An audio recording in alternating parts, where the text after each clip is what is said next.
নমস্কার বন্ধুরা, শ্রাবণী রান্নাঘরে আপনাদের সবাইকে স্বাগত জানিয়ে আমি আবারও একটা রান্নার ভিডিও নিয়ে আপনাদের সামনে চলে এসেছি। আজকের আমি আপনাদের নিরামিষ কচু শাকের রেসিপি বানিয়ে দেখাবো। আশা করি আপনাদের ভালো লাগবে। তাহলে চলুন এই কচু শাকটা আমি কিভাবে বানাই সেটা আপনারা একবার দেখে নিন। কচু শাকটা বানানোর জন্য প্রথমে আমি এখানে গ্যাসটা অন করে একটা কড়া বসিয়ে দিয়েছি।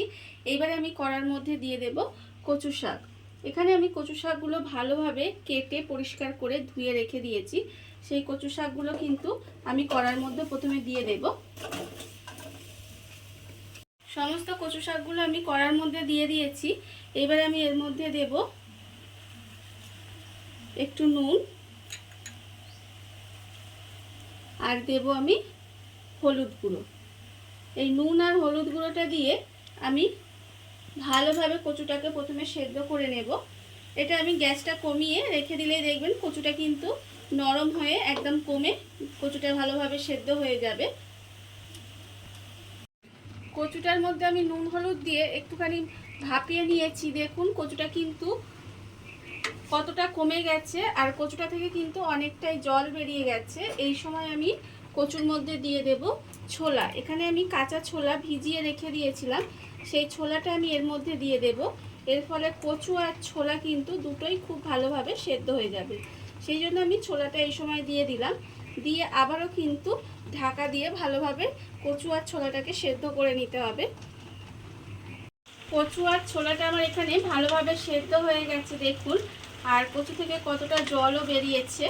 এবারে এই জলটা কিন্তু খুব ভালোভাবে ঝরিয়ে নিতে হবে। ভালোভাবে জলটা আমি এবার ঝরিয়ে নেব। কচুটা আমি এখানে ভালোভাবে জলটা ঝরিয়ে রেখেছি, আর কচু থেকে কিন্তু জলটা ভালোভাবে ঝরিয়ে নিতে হবে। এবারে আমি অন্যদিকে গ্যাসটা অন করে কড়া বসিয়ে দিয়েছি। কড়ার মধ্যে দেব আমি সর্ষের তেল।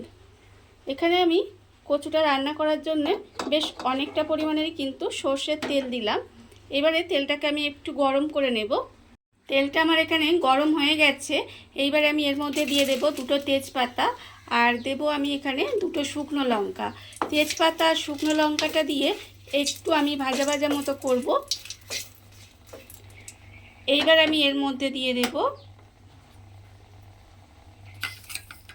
কালো জিরে। এখানে আমি প্রায় 8 চামচের মতো কালো জিরে দিলাম। কালো জিরে দিয়ে আবারও কিন্তু আমি একটু ভাজা ভাজা মতো করে নেব। এবার আমি এর মধ্যে দেব দুটো কাঁচা লঙ্কা। কাঁচা লঙ্কা দিয়ে আমি কিন্তু আবারও একটু নেড়েচেড়ে ভাজা ভাজা মতো করে নেব। এইবার আমি এর মধ্যে দিয়ে দেব নারকেল কোড়া। এখানে আমি প্রায় আধমালা নারকেল কুড়িয়ে রেখেছি, সেটা কিন্তু আমি এর মধ্যে দিয়ে দিলাম। দিয়ে এবারে নারকেলটাকেও একটু ভাজা ভাজা মতো করে নিতে হবে। নারকেলটা দিয়ে আমি একটু ভাজা ভাজা মতো করে নিয়েছি। দেখুন নারকেলটা কিন্তু আমার একটু ভাজা হয়ে গেছে। এবারে এই সময় আমি যে কচুটা আমি জল ঝরিয়ে রেখে দিয়েছিলাম, সেই কচুটা কিন্তু আমি এর মধ্যে দিয়ে দেব। কচুটা আমি এর মধ্যে দিয়ে দিলাম। দিয়ে এবার কচুটা খুব ভালোভাবে মিশিয়ে নিতে হবে।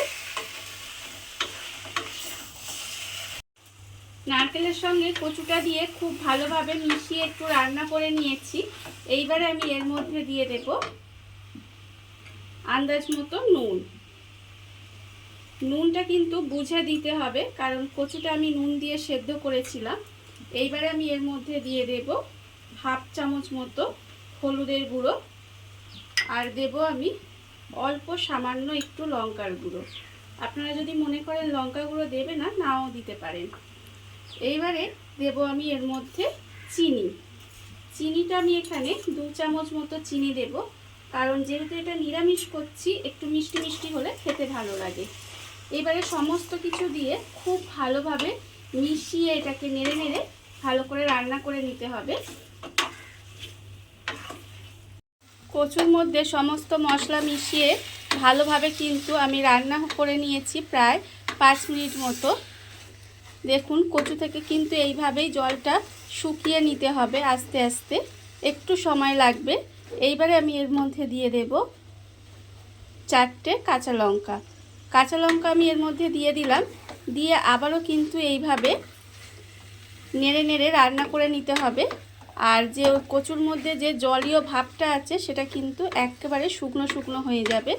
ঠিক এইভাবে নেড়ে নেড়ে একটু রান্না করে নিতে হবে। কচুটাকে আমি প্রায় নেড়ে নেড়ে আবারও কিন্তু 10 মিনিট মতো রান্না করে নিয়েছি। দেখুন কচু থেকে কিন্তু একদম জলটা শুকিয়ে গেছে। এবারে কিন্তু আমার রান্নাটাও হয়ে গেছে। এইবারে গ্যাসটা অফ করে দেব আর কচুটা নামিয়ে নেব। দেখুন আপনারা বাড়িতে থাকা কত অল্প উপকরণ দিয়ে কত সুন্দর একটা কচু শাকের রেসিপি তৈরি হয়ে গেছে, আপনারা দেখতেই পেলেন। আর এই রেসিপিটি যদি আপনাদের ভালো লেগে থাকে, আপনারা যদি ফেসবুক থেকে দেখে থাকেন পেজটি ফলো করে দেওয়ার অনুরোধ রইল। আর যদি ইউটিউব থেকে দেখে থাকেন তাহলে চ্যানেলটি সাবস্ক্রাইব করে নেওয়ার অনুরোধ রইল। তাহলে চলুন ভিডিওটা আমি এখানেই শেষ করছি। আপনারা সবাই ভালো থাকবেন, সুস্থ থাকবেন। আবারও হাজির হব নতুন কোনো রান্না নিয়ে।